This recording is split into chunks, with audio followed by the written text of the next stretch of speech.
नमस्कार दर्शकों, आप सभी का स्वागत है हमारे बेहद ही खास कार्यक्रम संत संदेश में और मैं हूं आपके साथ उपेंद्र कौर। दर्शकों, मैंने कहीं पर पढ़ा था कि अगर खुद को आप खोजना चाहते हैं तो खुद को आप किसी की सेवा में समर्पित कर दीजिए। लेकिन खुद को हम किसी की सेवा में कैसे समर्पित कर सकते हैं? क्या हम इस योग्य भी हैं? और हमें किसकी सेवा करनी चाहिए? सेवा से तात्पर्य क्या है? आज इसी विषय में हम इस कार्यक्रम में चर्चा करेंगे और ये चर्चा करने के लिए हमारे साथ स्टूडियो में उपस्थित है परम पूज्य अतुल कृष्ण भामनी सरन जी महाराज। तो आइए सबसे पहले उनका स्वागत करते हैं। नमस्कार महाराज श्री। जय जय महाराज श्री, आज इस विषय पर मैं आपसे चर्चा तो करना चाहूंगी, सेवा के विषय पर, लेकिन उससे पहले मैं आपसे जानना चाहूंगी कि आप भक्ति मार्ग की ओर कैसे बढ़े और ये सफर कैसा रहा? बहुत बहुत धन्यवाद आपका और आपके सभी दर्शकों का भी मैं अभिनंदन करता हूं। जैसा कि आपने प्रश्न किया कि भक्ति मार्ग में मेरा पदार्पण कैसे हुआ, आना कैसे हुआ, तो प्रारब्धवश ही कह सकते हैं। भगवत प्रेरणा ऐसी रही, बचपन से ही मुझे ऐसा माहौल मिला कि मैं इस मार्ग में आ पाया, जिसमें बहुत बड़ी भूमिका मेरे माता पिता की है। एवं लेकिन भक्ति का जन्म केवल आपके पूर्व प्रारब्ध से नहीं होता है, अपितु भक्ति का जन्म आपके जीवन में बिना गुरु कृपा से नहीं हो सकता है। और गुरु कृपा विशेष स्तास पर पड़ी, उससे पूर्व मैं कथावाचक ही हूँ और अभी भी कथा ही करता हूँ, लेकिन गुरु के जीवन में आने से पहले की कथा कुछ और थी, आने के बाद कुछ और है। जो कथा थी वह जीवन बन गया और जिन भावों की मैं चर्चा करता था वह जीवन में भी घटित होने लगा है और हो भी रहा है। तो इस प्रकार से भक्ति मार्ग में आना हुआ है। जी बिल्कुल। यहाँ पर आपने गुरु की चर्चा की, मैं अपने दर्शकों को बताना चाहूंगी कि पूज्य महाराज श्री परम पूज्य प्रेमानंद जी महाराज के परम प्रभावक शिष्य हैं, जो आज हमारे साथ स्टूडियो में चर्चा करने के लिए उपस्थित हुए हैं। यहाँ पर जैसे कि हमने पूज्य महाराज श्री का नाम लिया, प्रेमानंद जी महाराज जी का, जो कि आजकल युवाओं के ना आकर्षण के मुख्य केंद्र बने हुए हैं। जी जी। तो यहाँ पर आज के विषय की शुरुआत मैं उन्हीं से करना चाहूंगी। अगर हम पूज्य महाराज श्री की बात करें तो सेवा के बारे में उनका क्या कहना है? पूज्य गुरुदेव भगवान के विचार तो एकदम भिन्न से हैं। बिल्कुल। क्योंकि लोग चर्चा करते हैं सत्य के संबंध में, यहाँ तक कि वेद शास्त्र भी चर्चा करते हैं, वह केवल सूचना मात्र है और उन सूचनाओं को जब कोई जीवन में धारण करता है तो वह ज्ञान में परिणित हो जाता है।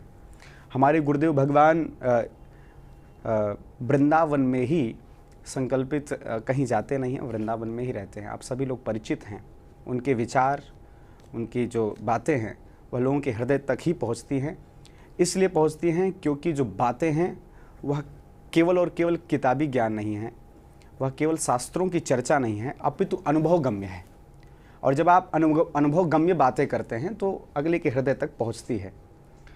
गुरुदेव का सेवा में तो बहुत सुंदर है यह विचार। आप यह समझें कि सेवा केवल रोटी खिलाना नहीं है, सेवा केवल किसी की भौतिक रूप से साधनों से मदद करना नहीं है, अपितु जीव को परमात्मा तक पहुंचाना भी सेवा ही है। उसे वास्तविक पता बता देना। जैसे आप कह रहे थे कि सेवा का स्वरूप भौतिक रूप में देखें तो किसी को आपने रास्ता बताया, वो भी सेवा हुई। लेकिन अगर वही रास्ता जो आप जन्म जन्मांतर से भटक रहे हैं, अगर आपको रास्ता परमात्मा तक दिखा दिया जाए तो उससे बड़ी सेवा कुछ हो ही नहीं सकती है।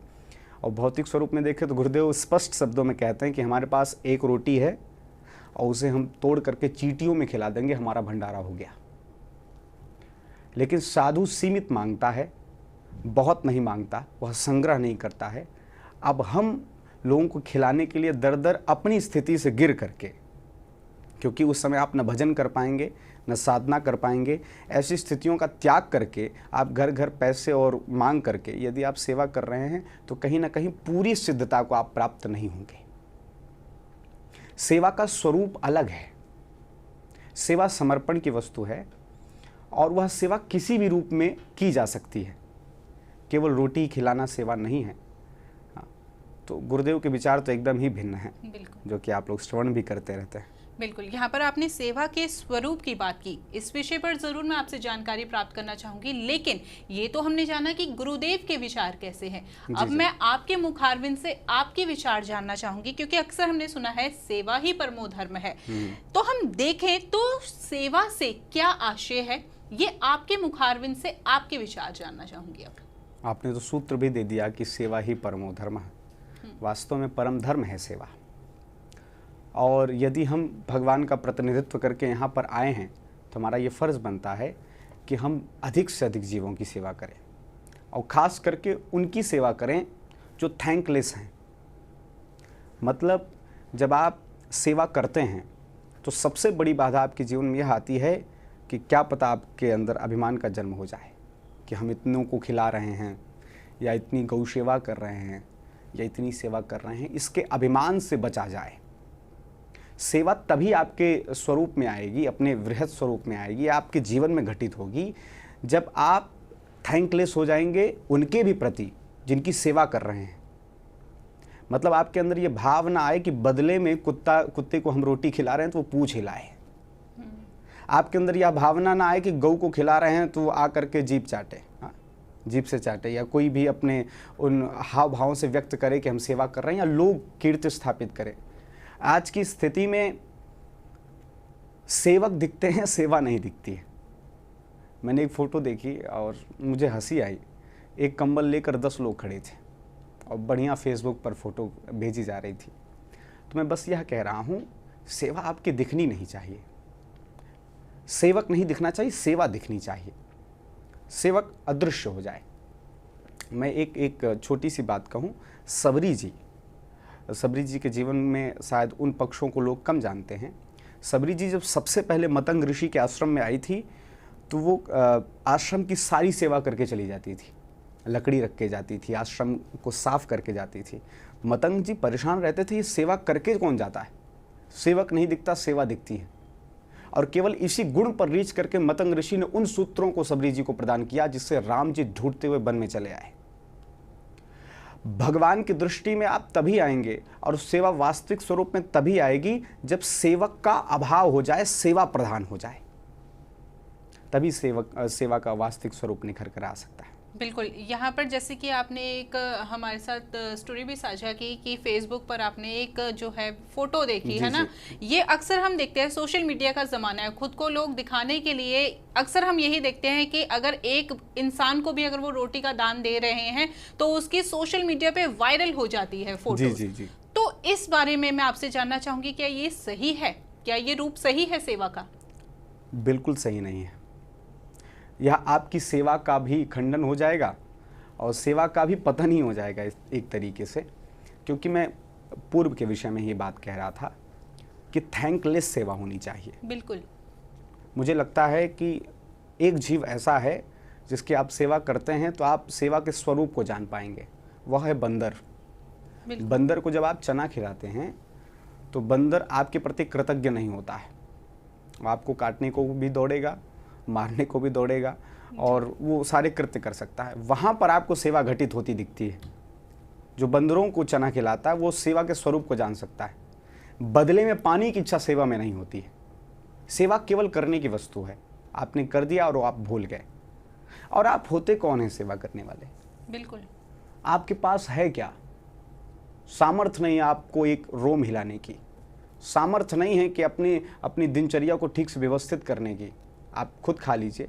यदि आप सेवा कर रहे हैं तो परमात्मा आपके द्वारा कराना चाहता है, उसने वह व्यवस्था दी है आपको कि आप सेवा कर पा रहे हैं। तो किस अभिमान में आप चूर होना चाहते हैं?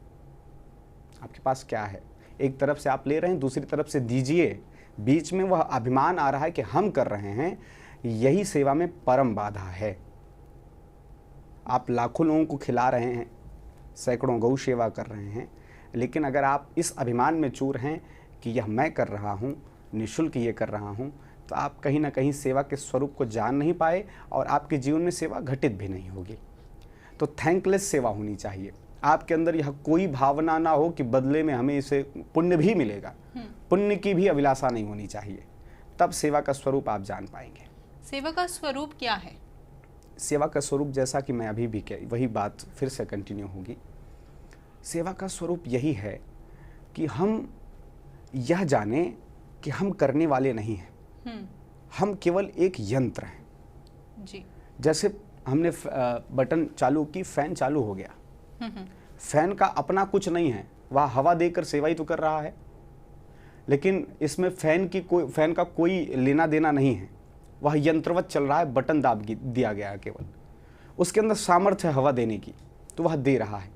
लेकिन फैन को अभिमान हो जाए कि हम हवा दे रहे हैं, थोड़ा हम आराम कर लेते हैं, या लोग हमारे प्रति कृतज्ञ हों, तो वो फिर चल भी नहीं पाएगा, खराब हो जाएगा। उसी प्रकार सेवा का स्वरूप जीवन में तभी घटित होगा जब हम यह जान जाएंगे कि सेवा कराने वाला कोई और है, हम सेवक हैं। सेवा करने वाला सेवक होता है, सेवा कराने वाला भगवान होता है। जैसे कि यहाँ पर आपने बहुत अच्छे से हमें जानकारी इस बारे में दी। कार्यक्रम की शुरुआत में मैंने कहा था कि खुद को खोजना चाहते हो तो खुद को सेवा में जो है समर्पित कर दो, लेकिन प्रश्न ये है कि क्या हम इस योग्य भी है? सेवा करने की पात्रता क्या होनी चाहिए? कौन सेवा का अधिकारी है? ये बात देखिए, सेवा शब्द सुनते ही आपके मन में एक सुंदर भाव आ जाता है। सेवा करता हुआ देखता है तो आप उसे श्रेष्ठ मानते हैं। तो आप सोचिए सेवा कितनी श्रेष्ठ वस्तु है। कोई दिखता है कि सेवा करते हैं, इतना सुनते ही आप उस व्यक्ति को श्रेष्ठ मान लेते हैं। बिल्कुल। लेकिन सेवा करने वाला अगर यह सोच ले, श्रेष्ठतम का अनुभव करने लगे, तो उसके जीवन से वह सेवा विश्राम हो जाएगी। जो अभिमान शून्य हो चुका है, अस्तित्व नहीं, जैसे मैंने कहा कि पंखा जब तक यंत्र बना हुआ है तब तक ही वह सेवा कर पा रहा है। बिल्कुल। जब तक सेवा करने वाला स्वयं को यंत्र और परमात्मा को यंत्री समझता है, स्वयं चलने वाला और परमात्मा को चलाने वाला समझता है, तभी तक वह सेवा कर सकता है। जब वो यह सोचने लगता है कि मैं कर रहा हूँ, तब सेवा वहाँ विश्राम हो जाती है। केवल और केवल फिर प्रदर्शन की चीज़ें ही रह जाती हैं और कुछ बचता नहीं। बिल्कुल, ये तो हमने बहुत अच्छे से जान लिया कि सेवा करने की पात्रता कौन रखता है, लेकिन सेवा कराने की पात्रता का हकदार कौन है? सेवा कराने की पात्रता की बात ही नहीं। यहाँ जो लाचार हैं, जो असहाय हैं, जिनको आप देख रहे हैं कि इनकी मदद करनी चाहिए, इनकी सेवा करनी चाहिए, यदि पात्रता होती तो बेचारे असहाय ही क्यों होते? बिल्कुल। लेकिन हाँ, अब हमारा पेट भरा है और फिर भी हम भंडारे में खा रहे हैं, तो यह अनुचित है। बिल्कुल। हाँ, भंडारे में आपको सहयोग करना है, और ख़ास करके गृहस्थियों को तो ये ध्यान देना चाहिए कि आप तीर्थ में जा रहे हैं, आप धाम में जा रहे हैं, तो प्रयास करें। आप गृहस्थी हैं, आप पुरुषार्थी हैं, आप उस निज धर्म का पालन कर रहे हैं जहाँ सब कुछ स्वयं गेन किया जाता है। जो धामों में भंडारा चल रहा है, जो सेवाएं चल रही हैं, वो उनके लिए है जिनके पास उसका अभाव है। वह ठीक ठीक बात, वह ठीक ठीक वस्तु, वह सेवा उन तक पहुँचे। यदि आप विक्षेप करते हैं, बीच में आकर आप पा रहे हैं, तो आप किसी न किसी का एक थाली तो ले ही रहे हैं। इस अपराध से बचा जाए। आप उसके पात्र नहीं हैं, आपके अंदर वो पात्रता नहीं है। इसलिए गृहस्थियों को चाहिए वो धामों में जाएं तो इस विषय का विशेष ध्यान रखें कि अधिक से अधिक वह सेवा करें, ना कि सेवा लें।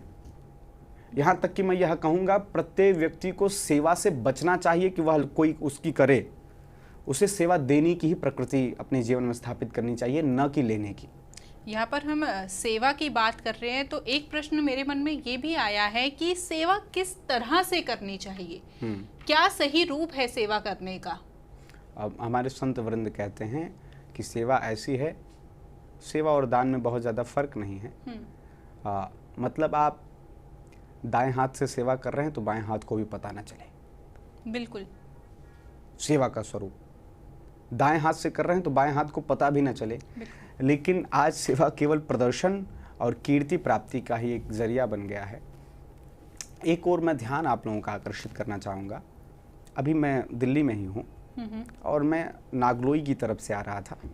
मैंने देखा वहाँ पर कि हजारों की संख्या में गाय वहाँ पन्नी खा रही हैं।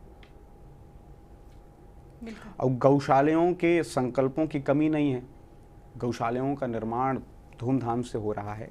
तो मैं यह जानना चाह रहा हूँ, मैं भी अभी कंफ्यूज ही हूँ कि जो मोटी मोटी गायें और बड़ी हृष्ट पुष्ट टीवियों में दिख रही हैं, क्या उसकी जगह कोई लाचार पन्नी खाने वाली दयनीय स्थिति में गायें भी दिखेंगी? बिल्कुल, अगला प्रश्न मेरा आपसे यही होने वाला था जी। कि अगर हम गौशालाओं की बात करें, जब आपने पहले गौ सेवा का नाम लिया था, गौशालाओं की बात करें तो गौशालाओं की कमी नहीं है, जी जी दान देने वालों की कमी नहीं जी। है, लेकिन फिर भी जो हम देखते हैं असहाय गायें रास्तों में, सड़कों में जो है दिखती हैं, हमें पन्नी खाती दिखती है या फिर इस ऐसी मतलब घूमती फिरती वहां पर दिखती हैं। तो क्या गौशालाओं में उन गायों को नहीं रखा जा रहा जिनको वहां की जरूरत है, या किस तरीके से ये चीजें चल रही हैं? मैंने कहा कि जब असली नोट बनता है तभी नकली नोट भी बनता है। बिल्कुल। 2000 का नोट आया तो तुरंत उसका डुप्लीकेट आ जाएगा। 500 को नोट आया तुरंत उसका डुप्लीकेट आएगा। हर एक वस्तु पर भी इस बात को लागू कर सकते हैं। तो जब सेवक निकले जिन्होंने गौ सेवा ठीक से शुरू की तो उसके डुप्लीकेट आ गए संसार में। बिल्कुल। जिनके यहाँ केवल गायें दिख रही हैं, सेवा नहीं दिख रही है। अभी लॉकडाउन में मैं गांव में था और ये बात वहाँ तक भी पहुँचनी चाहिए क्योंकि गांव के लोग श्रद्धालु होते हैं, बात समझ जाएंगे। शहर की मैं पूरी बात कह नहीं सकता हूँ क्योंकि यहाँ पूरी व्यवस्थाएं नहीं हैं। फिर भी गौशालाओं को भी ये बात सुननी चाहिए और उनको इन सेवाओं पर विशेष ध्यान देना चाहिए। मैं था तो मैं देखता था कि जो गायें दूध नहीं दे रही हैं उन गायों को ये किसान छोड़ देते हैं और दूध न देने के कारण, क्योंकि उनके लिए केवल दूध की मशीन ही है गाय, उन्हें गाय की संवेदनाओं से, गौ माँ के महत्व से उनको कोई लेना देना नहीं है, तो गायें छोड़ देते हैं। अब वो गायें कहाँ जाएंगी? वो उन्हीं के या उनके पड़ोसी के खेत में चरने जाएंगे, क्योंकि व्यक्ति पेट के लिए क्या क्या नहीं करता, आप हम तो क्या क्या नहीं करते। वो तो कम से कम हरा हरा घास देकर चरने जा रही हैं। अब जैसे ही दूसरे के फसल वो खाने जाएंगे तो वो लाठी लेकर सुबह सुबह उनकी लाठी से सेवा करेगा। बिल्कुल। उसका तो पतन निश्चित ही है। भाई आप सुबह उठकर जिन गौ माँ की सेवा करनी चाहिए, पूजा करनी चाहिए, आप उसे लाठी से प्रहार करेंगे तो आपका तो मुझे लगता है विकास संभव नहीं है। अब वो गायें डरने लगी। यह मैं अनुभवगम्य बातें कर रहा हूँ जो मैंने देखा है। गायें डर करके फिर हाईवे की ओर गाँव से दूर भगने लगी। जब वो सड़कों पे जाने लगी तो वो ट्रक वाले उनको उड़ा उड़ा के जाने लगे। और इसको मैंने अपनी आंखों से देखा है, अनेकों गायों को जो सड़क के किनारे लाचार पड़ी हुई हैं। ये गाँव की दुर्दशा है। शहरों की पन्नी खाती हैं। अभी मैं यहीं पर राम कथा कर रहा था और पूरा ग्राउंड खाली होना था।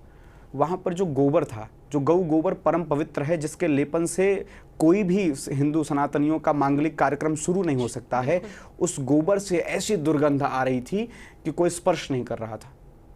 क्यों हो रहा था? क्योंकि वो अभक्ष भक्षण कर रही हैं, पेट पालने के लिए कुछ भी खा रही हैं। बिल्कुल। हमारे अंदर से इतनी मानवता, इतनी सहनशीलता या स्वभाव बन गया है, इतना विनाश हो गया है कि हम कुत्ते को ला करके अमेरिका की बिस्किट खिलाएंगे, बिल्कुल, बड़े बड़े सुंदर कीमती ब्रेड खिलाएंगे, दूध पिलाएंगे, लेकिन एक भी घर से 2 रोटी गाय के लिए नहीं निकल सकती। ये हमारी मानवता है। और हम सेवा की बात करते हैं, हम सेवा देने की बात करते हैं। कहाँ से दे पाएंगे आप? जिस देश में गौ सुरक्षित नहीं है, गौधन सुरक्षित नहीं है, वह देश सुरक्षित नहीं है। यह बात गांठ बांध ली जाए। ये तो रही गौशालाओं की बात और गौ माता की बात। अब मैं करना चाहूंगी वृद्धाश्रम की बात। अच्छा, आजकल के समय में जो है, हम लोग जो है माता पिता के साथ रहना ही नहीं चाहते। जो घर उनका है हम उनको उन्हीं के घर से निकाल देते हैं। तो वृद्धाश्रम को लेकर मैं आपसे चर्चा करना चाहूंगी कि आप वृद्धाश्रम होना सही है या नहीं, या लोगों को अपनी मानसिकता बदलने की जरूरत है कि उनके माता पिता उनके साथ ही रहें? बिल्कुल, वृद्धाश्रम बढ़ना मतलब मानवता विनाश की ओर जा रही है। बिल्कुल, यही मेरा प्रश्न था। वृद्धाश्रम की वृद्धि आपके अंदर से जो आपके मातृ प्रत्ये भक्ति की स्थापना, जो मातृदेवो भव पितृदेवो भव आचार्य कह रहे हैं, शास्त्र कह रहे हैं, इसका विनाश की ओर जाना। और जो वृद्धाश्रम का समर्थन कर रहे हैं वो महामूर्ख हैं। इस बात को आप सजगता से श्रवण करें। क्या पता बुरी लगे, लेकिन ये बात उस दवा की तरह है जो कड़वी तो है लेकिन असर बहुत अच्छा करेगी, स्वास्थ्य लाभ देगी। बात समझा जाए। उन माताओं से, उन पेरेंट्स से मैं निवेदन कर रहा हूँ जिसके बच्चे अभी छोटे हैं। वृद्धाश्रम में मूलभूत जाने का कारण आप स्वयं हैं। वृद्धाश्रम में आपके बच्चे अगर आपको पटक रहे हैं तो उसके मूल में आप ही हैं, इस बात को स्वीकार करें। बच्चों को आपने संस्कारों से सुसज्जित नहीं किया।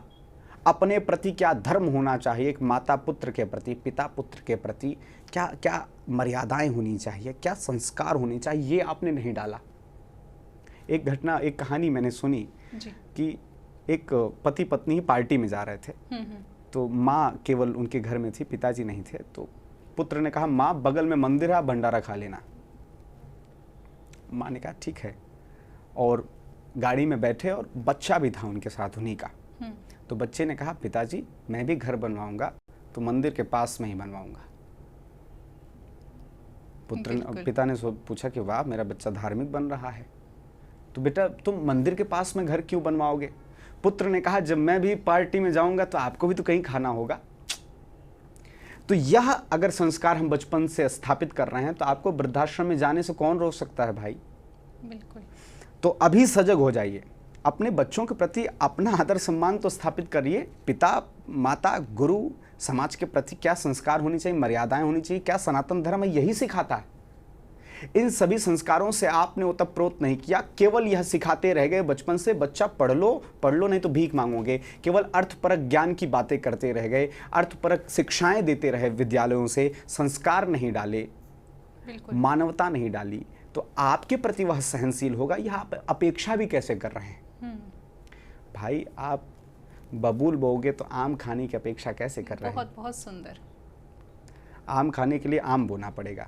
तो संस्कारों को बचपन से आपको अपने बच्चों में पिरोना पड़ेगा। उनका हृदय कांप जाए, माँ उनसे दूर हो तो हृदय कांप जाए पिता के वियोग को सुन करके, उनके अंदर यह सहनशीलता ही विश्राम हो गई, क्योंकि संस्कार स्थापित नहीं किया। बचपन से दिमाग में ठूस रहे हैं, पढ़ लो, पैसा कमाओ, फिर वो वही करता है। पैसे कमाने की लत में वो आधी जीवन पढ़ाई करता है, फिर एक कंप्यूटर के सामने बैठ जाता है। आपके प्रति क्या संवेदनाएं उसकी रहेंगी? और आप अपेक्षा कर रहे हैं आपकी सेवा करेगा, आपकी चरण सेवा करेगा, आपको अपने पास रखे, कदापि नहीं होने वाला है। बिल्कुल। इसके लिए आपको शुरू से ही बोना पड़ेगा, आम बो आम खाओ, बोया पेड़ बबूल का तो आम कहाँ से खाए। बिल्कुल। और जो लोग वृद्धाश्रमों का समर्थन कर रहे हैं, मैं उनसे निवेदन करूंगा, आपका कार्य यह नहीं है। आपका कार्य है कि आपकी वाणी से लोगों के अंदर माता पिता की भक्ति प्रकट हो, वो अपने माता पिता के प्रति कृतज्ञता ज्ञापित करके उनकी सेवा में लगें, ना कि आप इतना मोटिवेट करो कि वो आपके वृद्धाश्रम में पटक जाए। बिल्कुल। आप तो बढ़ावा देंगे, फिर कोई बात नहीं, आप मेरे पास आओ। अरे आप दानदाता बने हो क्या? आप कितना भी आप सेवा दे दो वृद्धाश्रमों में, लेकिन माता पिता को वास्तविक सुख उनके बच्चों के पास ही आता है और कहीं नहीं आता है। इसलिए आपकी वाणी में, आपके वचनों में यह भाव निहित करके समाज में प्रतिष्ठित करें कि लोगों की मानसिकता बदले और वो अपने माता पिता के प्रति संवेदनशील बने, कृतज्ञ बने और सेवा के प्रति उनका रुझान बढ़े। आपके वचनों में ये होना चाहिए। व्यासपीठ का कार्य यह है, ना कि वृद्धाश्रम को बढ़ावा दिया जाए। बिल्कुल। कार्यक्रम के अंत में महाराष्ट्री, मैं आपसे ये जानना चाहूँगी, अक्सर हमने सुना है हम अच्छे कर्म करेंगे तो हमें अच्छा फल मिलेगा। हम हमेशा से ही यही सुनते आए हैं और ये यकीनन हमारे शास्त्रों में ही कहा गया है। तो अगर हम अपने शास्त्रों की बात करें तो सेवा का फल शास्त्रों में क्या बताया गया है? ये बात जो जस करहीं सो तस फल चाखा, शास्त्र कह रहे हैं। बिल्कुल। सेवा फल की इच्छा से जब आप करते हैं तब सेवा स्वरूप में नहीं आएगा। अन्य पुण्यों का कर्म, अन्य कर्मों का जो पुण्य है, यूं कह सकते हैं कि सेवा पुण्य नहीं है, सेवा ही फल है। जब आपके जीवन में सुकृत उत्पन्न हो जाते हैं, जब आप पुण्य के धनी बन जाते हैं, तब आपको फलस्वरूप सेवा करने का सौभाग्य प्राप्त होता है। सेवा पुण्य की परिपाटी में नहीं आता है कि आपने कुछ किया तो उसके बदले में सेवा मिली। नहीं, आपने कुछ किया उसके बदले में पुण्य मिला और पुण्य के बदले में कोई फल मिला तो वह है सेवा। तो आप सेवा करने योग्य हैं तो आप समझ लीजिए परमात्मा ने अपने स्वरूप को दे दिया है आपको। बहुत सुंदर। आपको वह बना दिया है कि आप एक तरीके से देखें, सेवा करने वाला हमें परमात्मा ही दिखता है। वह दिखता है कि हाँ, इसके अंदर भगवत्ता है। क्यों? क्योंकि भगवान साक्षात तुम्हारे रूप में विराजमान हो गए हैं। सभी सुकृतों का जो पुण्य है वह है सेवा। बिल्कुल।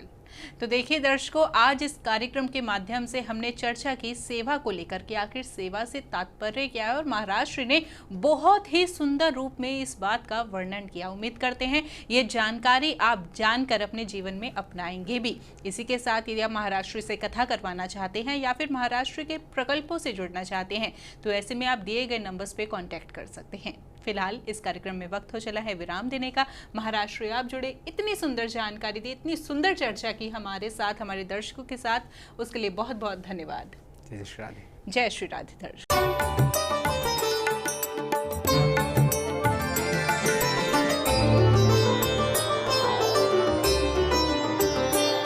आप हमारे संतवाणी चैनल को सब्सक्राइब करें, वीडियो को लाइक करें, शेयर करें और हाँ, बेल आइकन पर क्लिक करना बिल्कुल ना भूलें ताकि हमारी किसी भी वीडियो की सूचना सबसे पहले आपको मिले।